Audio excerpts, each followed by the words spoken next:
so much. It's nice to know that we are alive, but thank you so much, Ben. And we're very fortunate to be able to have Hugh Locke and Timote Georges with us after seeing this beautiful film. And Hugh Locke is the president and co-founder of the Smallholder Farmers Alliance and a member of the International Advisory Council of the International Academy for Multicultural Cooperation. And he is the author of the Haiti Experiment and writes and lectures extensively on smallholder farming and sustainable development.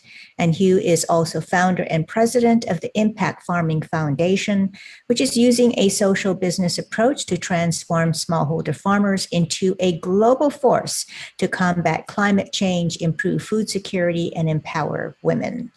Now, Timote Georges is executive director and co-founder of the Smallholder Farmers Alliance. He is an agronomist who studied natural resources and peace at the United Nations mandated University for Peace in Costa Rica and Climate Change at Gulf University. He is co-author of The Fabric of Community, and in 2002, he joined the Haiti presidential program called Alpha Economic, a literacy program that aims at alleviating socioeconomic deprivation in the rural areas of Gonals. His focus is on environmental rehabilitation, natural resource management, and development capacity building at the community level. And Hugh and Timote, thank you so much for joining us tonight. I know, Timote, you're calling in from Haiti, and for your cooperation for making this film possible. And Hugh, I wanted to ask you a question. Would you say that the Smallholder Farmers Alliance model in Haiti has the potential to be introduced in other countries?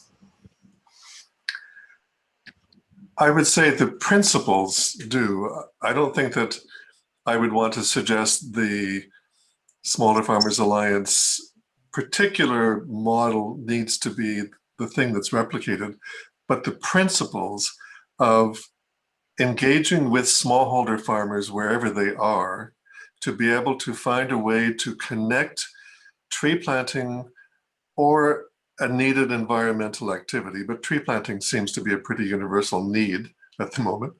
Linking tree planting with improved agriculture so that you connect the contribution towards climate change mitigation at a core level with increased food. And we've shown one way to do that. I'm sure that there are other ways. So to me, that's the challenge, is figuring out how do you apply that concept in any developing country with smallholder farmers. Thank you. And Timote, what would you say is the single biggest challenge holding smallholder farmers back in Haiti?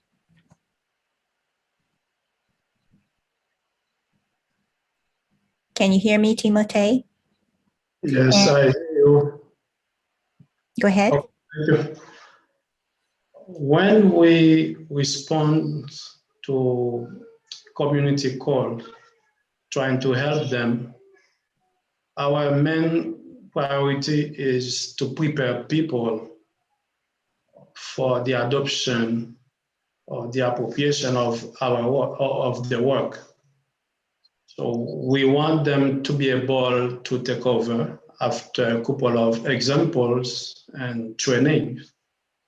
And that used to be the main problems for the past decades of Haiti. There have been a lot of efforts, but not a lot of results. And that's because the support is provided to the people while they keep them on dependency. So SFA came with a different approach in which from day one, we engage people in the decision and all the steps of what we're doing so that they can be the owner of the work. So right now, we are tackling this issue. It seems to be the hardest part of our challenge and this work in Haiti, but we're close to solve this. because we realize that we can achieve that on a step-by-step transition. Thank you. There's a request in the chat box from someone who would like to have explained again the three things which the farmers requested in order for them to start planting trees. So Hugh, could you go over those three things that the farmers requested that came from them? Well, I think I should defer to Timote because they asked the questions in Creole, and although he translated them for me, I think you'd have a more direct source. So Timote, seed, tools, and training. Why do they want those? I think these are the main inputs they need in order to produce. Most of the time, farmers in Haiti, in order to purchase these agricultural tools, they need to sell their little goods in order to have money to purchase. So if you solve this problem, you provide these tools to them, that's a lot for them. They are already able to start planting and cropping their land. So we include that in our program, and we do lend them the seeds, best quality seeds, and also agricultural hand tools. So that's a lot for them. But I think also, to add to what Timote said, when you're a smallholder farmer and you don't have a very good yield in one season, that means you don't have the cash on hand to buy the better seed that would give you a better yield. So you get into a kind of cycle where you've got lower yields and lower profits. And to break that cycle is what we found a way to do. So the farmers in our program tend to have an average increase of around 40% in their overall farm productivity and yield. And that, because they're earning their inputs, seed, tools, and training, combined with additional yields, means that they have an average increase of income of between 50 to 100%, depending on where they are. So that ability to kind of earn your way out of extreme poverty is an important thing based on those three things. But I should also add that shortly after we got going and we were providing the seed, tools, and training in exchange for tree planting, the farmers began to realize that there was something to this tree currency business. And they started saying, what about microcredit loans? And we really could use some livestock, and then adult literacy training, and improving irrigation. So we now have, instead of just the 3 services, we have about 12. But all of them, as Timote mentioned, are implemented by farmers themselves with a minimum of oversight from us, so that when we step back, they have the capacity to carry on their own, which is a very important element, which is not present in many development activities that you see around Haiti or other developing countries. Well, I think that is a very important principle that you both are actually modeling, and that is, and not creating a dependency, but allowing people to become self-empowered so that they can be self-sustaining. So thank you so much for sharing that highest form of love, really. And Timote, I've heard you use the term agroforestry to describe your work in Haiti. And could you explain the difference between agriculture, forestry, and agroforestry? Yes, I would say that agriculture is the science of farming that includes cultivation of the soil for the growing of crops and the rearing of animals to provide food, wool, and other products. And forestry itself is the science of planting, managing, and caring for forests. So agroforestry in this regard is the intentional combination of agriculture and forestry for a productive and a sustainable type of land use management. There are three main types of agroforestry systems. Depends on the elements that are present on the space, because agroforestry allows you to manage several elements on the same piece of land. When you combine crops and trees, this system names agri-silviculture. For example, alley cropping, home gardens. These are some examples of agri-silviculture.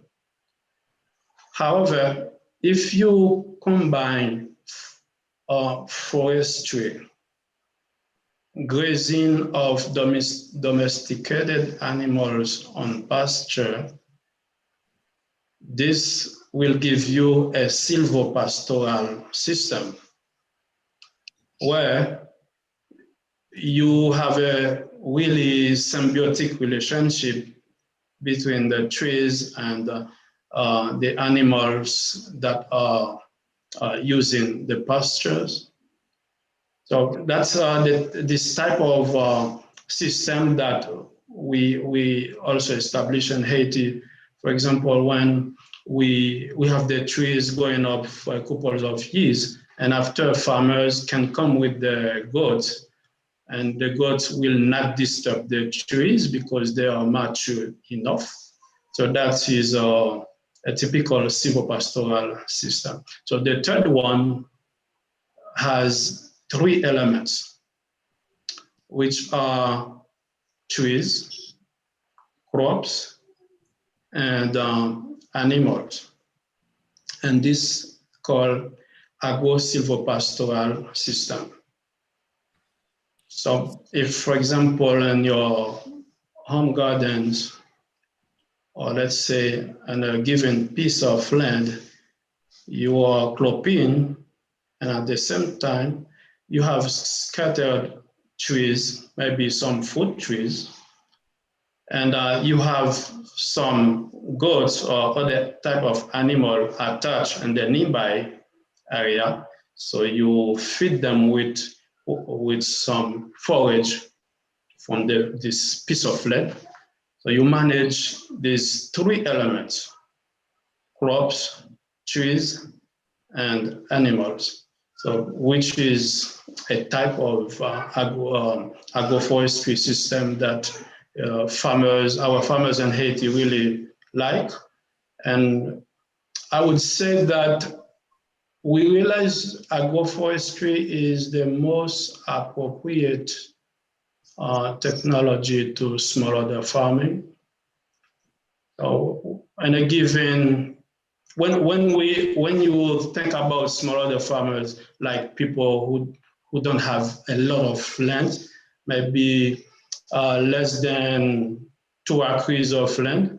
So this technology is the one that really helps people to make a lot of profit of this small piece of land without abusing the natural base resource, which is the land.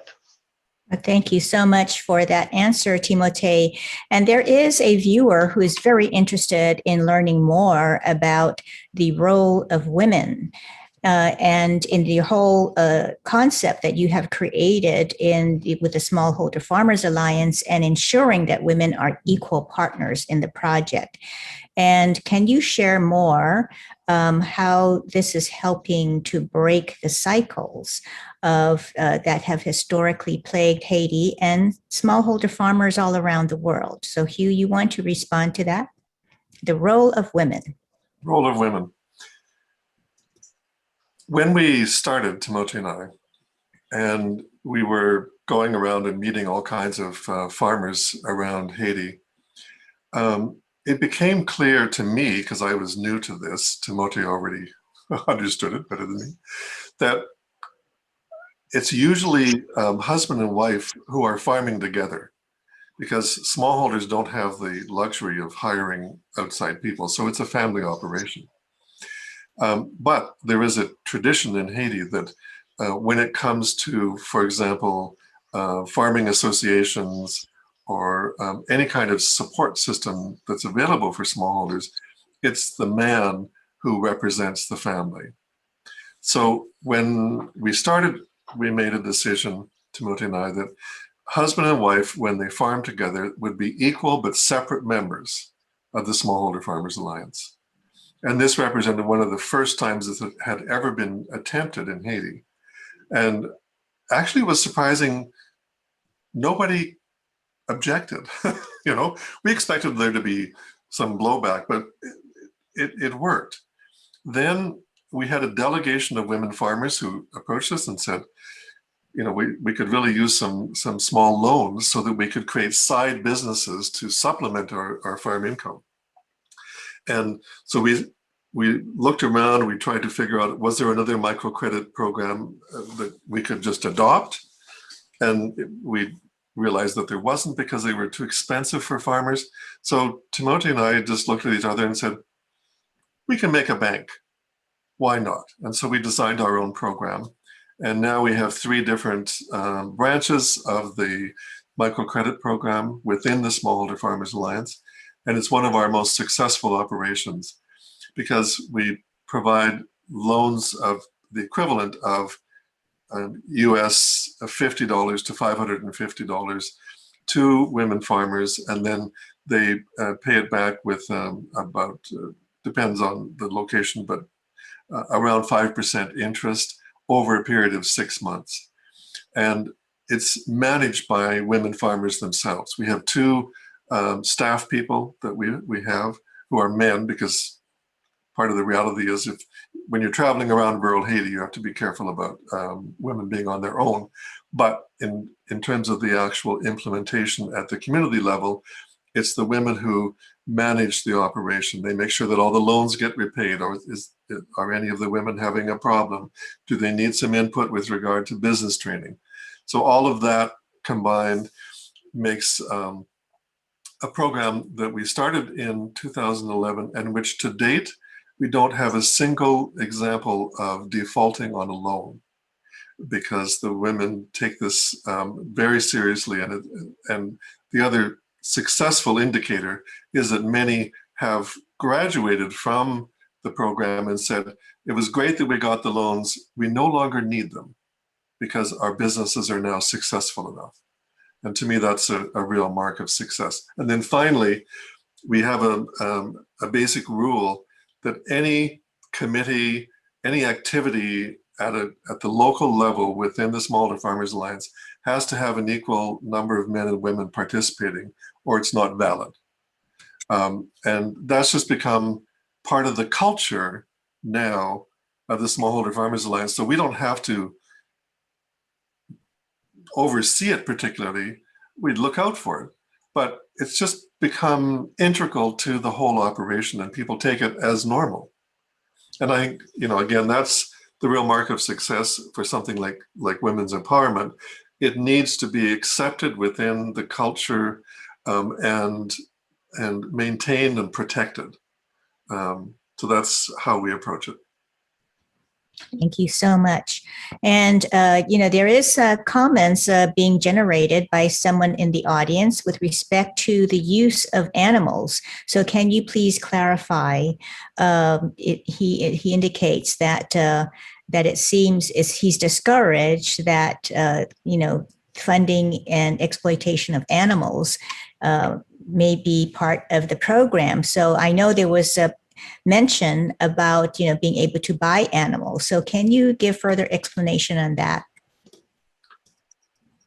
Well, it is part of our farming operation. And so we try and set it up so that the animals are well looked after. There's a lot of use of cows for dairy, and including goats. And you have to remember that in a country like Haiti, animals are not viewed as much as a commodity as they are a bank account. So that when a farmer has a cow, then that means that they've got a sort of a resource that they can draw on. But they, you know, we don't see it as exploitative. Yes, they are also sold for consumption. But the emphasis that we have is that we try and provide animals as part of the farm ecosystem, and balance it out that way. So we provide a veterinary service on a regular basis in any community where we have provided cows or goats. But you know, that's our reality and our choice. I know that's not going to please everybody. Well, thank you. Yes, go ahead, Timote. At some point, we ourselves discourage people to exploit animals when some farmers use cows to prepare the land. So they make it like traction, and the cows are in front of the machine to prepare the land. So we purchase a four-wheel drive tractor as a way to give service to the farmers and then stop using the cows for that purpose. So as you mentioned, we see animals as part of the ecosystem, and we manage them as a living being, but not as something to exploit. Thank you so much. Well, you know, so many questions that have come up, and some important principles that we wanted to address, but we have committed to an hour for this program, and so we want to honor our agreement. And so if we could have some closing thoughts and comments that you would like to leave with the viewers from you, Timote, and then we'll go to Hugh. So Timote, concluding thoughts. Thank you for this very important gathering, and thank you for to the audience. We have a lot of challenges. Some of them are local and others are global. Some happen locally and have impact everywhere. So that means they don't respect countries, borders, skin colors. So we need to get unified to form synergy behind good policies and to tackle these issues. So there's a saying in Haiti that people always say, one cannot carry one cannot do the workload, but together we can. So that's what we need today to face all these challenges. Thank you. Thank you so much, Timote. And Hugh, your concluding thoughts, please. Working with smallholder farmers in Haiti, which was my first experience in that regard, really opened my eyes to the global situation of smallholder farmers.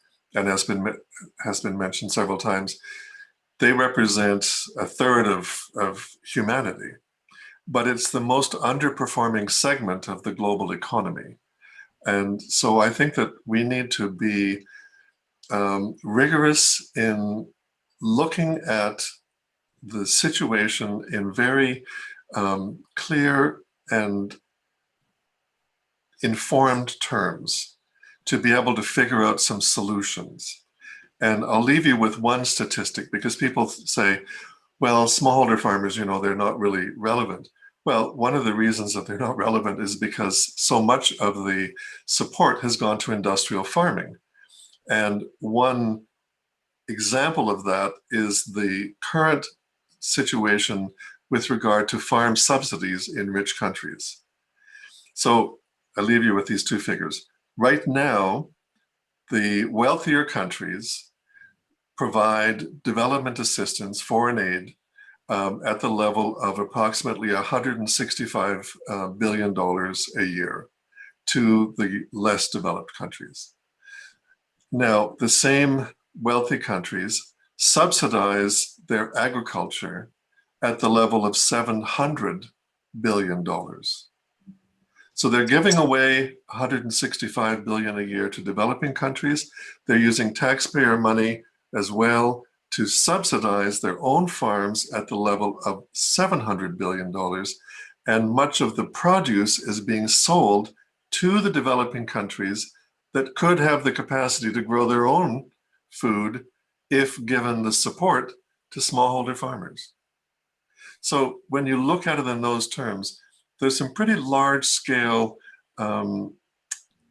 changes that need to be made in order to create a landscape in which smallholder farmers can begin to hold their own within the global economy. And ours is just one example of how that might be done, but at least it works and we're doing it. And thank you, Audrey. Thank you. Thank you so much.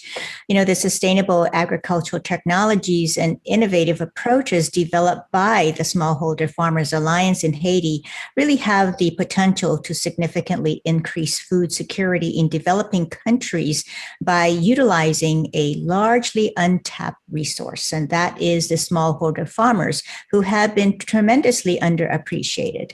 And we do thank Hugh and Timote for your many years of hard work and commitment that you have made in Haiti, and the ray of hope and optimism that your works will present to other communities worldwide. Thank you both for joining me today, and we have been enriched by your innovative and pioneering ideas. And may your work be replicated around the world with smallholder farmers who really hold the key to our food security and environmental regeneration when you consider they represent 1/3 of the world's population. Thank you, everyone, and I bid you all good wishes until we meet again. Thank you. Bye-bye.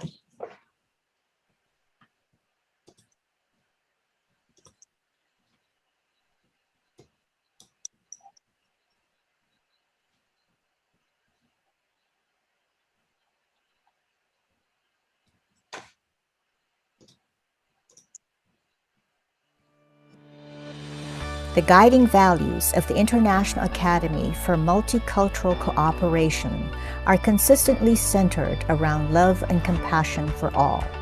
We honor the sacredness of life, promote harmony and understanding amongst peoples from diverse cultural and spiritual traditions, approach all that we do with the highest ethical standards, and we speak the truth, communicating in open, respectful ways.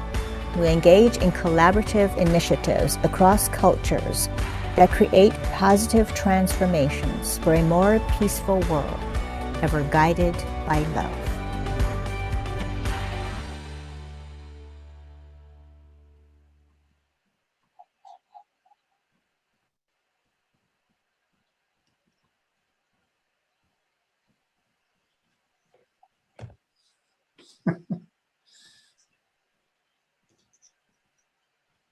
Thank you so much, Audrey. And that was an incredible program. We look forward to following Hugh, your work, and what you're doing. This is an extraordinary feature from the International Academy of Multicultural Cooperation and the work in Haiti. Congratulations, Audrey. Exceptional presentation, an amazing film, and reach many people, Hugh, with and Timote, with this extraordinary message. Just as we close today's session, we do have a short promotional video from our primary sponsors, Purpose Earth, which might be good for you to know because you're in touch, Timote and Hugh, to so many community-based projects and agricultural projects in Haiti and I'm sure around the world. This is a fund that's set up to support small groups doing very purposeful thing, and they are our primary sponsor of World Unity Week. And let me just close today's session by sharing a message from them as well. Thank you for your patience with our technical challenges here, but I think we've got the message out, and it's been a beautiful session for everybody. Let me share this in closing.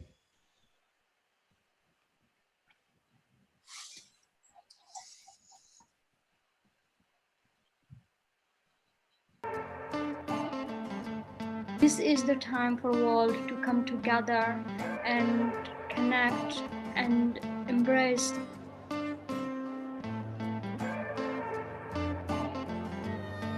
Because it brought to life the exact intent I had for this project, to upskill people whilst preserving our environment. There's no better joy. Purpose Earth grant and mentorship program has helped us to achieve our mission and goals.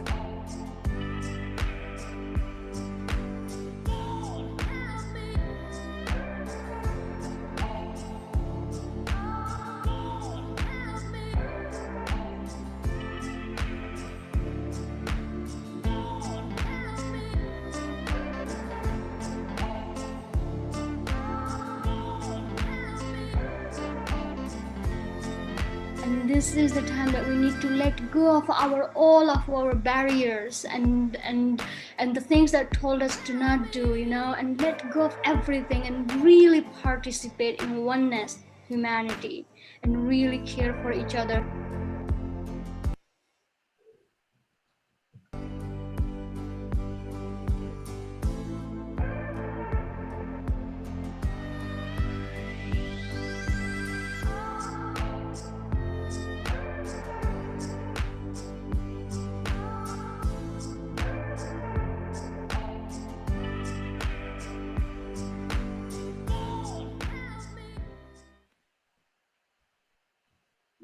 Wonderful. Thank you, everyone.